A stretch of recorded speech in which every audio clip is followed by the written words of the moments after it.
अथ कार्तिक मास महात्म्य 10वां अध्याय। नारद जी बोले, देवताओं को जीतकर जो राक्षस पाताल में जा बसे थे वे जलंधर का आश्रय पाकर अब फिर भूमंडल में आकर रहने लगे और अनेक प्रकार के अत्याचार करने लगे। एक बार उस जलंधर ने राहु का शीश कटा हुआ देखकर उसका कारण शुक्राचार्य से पूछा। तब उन्होंने समुद्र मंथन और 14 रत्नों के हरण की कथा तथा दैत्यों के पराक्रम का सब वृतांत कह सुनाया। अपने पिता सागर के मंथन की बात सुनकर उसने क्रोध से लाल लाल आंख करके धस्मर नामक अपने दूत को इंद्र के पास भेजा। वह दूत स्वर्ग में जाकर इंद्र से बोला, सागर के पुत्र जलंधर ने अपना दूत बनाकर मुझे भेजा है। उसने कहा कि तुमने मेरे पिता को कैसे मथा और वहां से निकले हुए रत्नों को जो तुम ले आए हो उन्हें पुनः दे दो।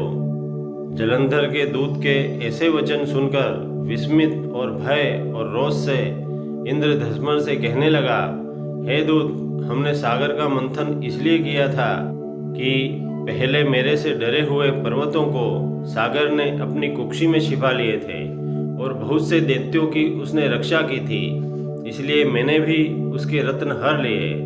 सागर का पुत्र शंकासुर भी देवताओं से वैर करता था, वह भी समुद्र के भीतर छिप गया, उसको मेरे छोटे भाई ने निहित किया। अब तुम जाओ और समुद्र मथने का कारण जलंधर से कहो। वह दूत इंद्रलोक से विदा होकर पृथ्वी पर आया और सब वृतांत जलंधर से कह सुनाया। दैत्यराज क्रोध से फुफकारता हुआ देवताओं को जीतने के विचार से चारों दिशाओं तथा पाताल से करोड़ों दैत्यों, शुंभ निशुंभ आदि की सेनाओं को साथ लेकर स्वर्ग में जाकर उसने नंदनवन में अधिकार कर लिया। तब देवता भी अस्त्र शस्त्रों से सुसज्जित होकर अमरावती से बाहर निकले और तब वहां पर घोर युद्ध हुआ। मुशल, परिध, बाण, गदा, बर्छी, फरसा आदि शस्त्रों से वे एक दूसरे को मारने और काटने लगे। दोनों तरफ के हाथी घोड़ा सवार आदि मरने से वहां रुधिर की धारा बह निकली। युद्ध में जितने दैत्य मरे उन सबको शुक्राचार्य ने मृत संजीवनी जल वर्षा कर जीवन दान दे दिया। उधर बृहस्पति ने भी मरे हुए सारे देवताओं को अपने मंत्र बल से जीवित कर दिया। युद्ध में मारे गए देवताओं को पुनः जीवित देखकर जलंधर शुक्राचार्य से कहने लगा कि मरे हुए देवता फिर कैसे जी उठे। आपकी यह मृत संजीवनी विद्या तो और किसी जगह सुनी ही नहीं थी। शुक्राचार्य बोले, बृहस्पति ने द्रोणाचार्य से दिव्य औषधियां मंगाकर इन देवताओं को पुनः जीवन दान दिया है, इसलिए हे दैत्यराज, तुम द्रोणाचल को ही हर लाओ।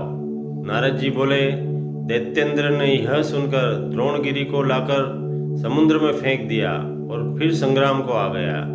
संग्राम में देवताओं को मरे हुए देखकर बृहस्पति द्रोणाचल के पास गए तो वह वहां था ही नहीं। द्रोणाचल को दैत्य हर ले गए थे। यह बात जानकर बृहस्पति जी भय से व्याकुल होकर बोले, हे देवों, यह महादैत्य अब जीतने में नहीं आएगा, क्योंकि यह साक्षात रुद्र अर्थात शिव का ही अंश है। इंद्र ने जो कुछ भी किया था उसे स्मरण करो। बृहस्पति की यह बात सुनकर सब देवता दसों दिशाओं में भाग गए। सागर के पुत्र जलंधर ने देवताओं को भागते हुए देखकर शंखभेरी का शब्द करते हुए अमरावती नगरी में प्रवेश किया। तब इंद्रादि देवता उससे पीड़ित होकर सुमेरु पर्वत की कंदरा में रहने लगे। देवताओं को जीतकर जलंधर वहां राज्य करने लगा। उसके पश्चात शुंभादि को समस्त बड़े बड़े देवताओं के स्थान पर अलग अलग नियत करके वह स्वयं सुमेरु पर्वत की ओर देवताओं से लड़ने को चला। इति श्री कार्तिक मास महात्म्य 10वां अध्याय समाप्त। दोस्तों, भक्ति के इस वातावरण को और अधिक अद्भुत बनाने के लिए आप हमारे वीडियो को लाइक करें, शेयर करें। यदि आप हमारे चैनल पर पहली बार वीडियो देख रहे हैं तो हमारे YouTube चैनल अद्भुत ज्ञान एवं भक्ति को प्लीज़ सब्सक्राइब कर बेल आइकन अवश्य दबाएं ताकि हमारा हर नया वीडियो आप तक शीघ्र पहुंचे।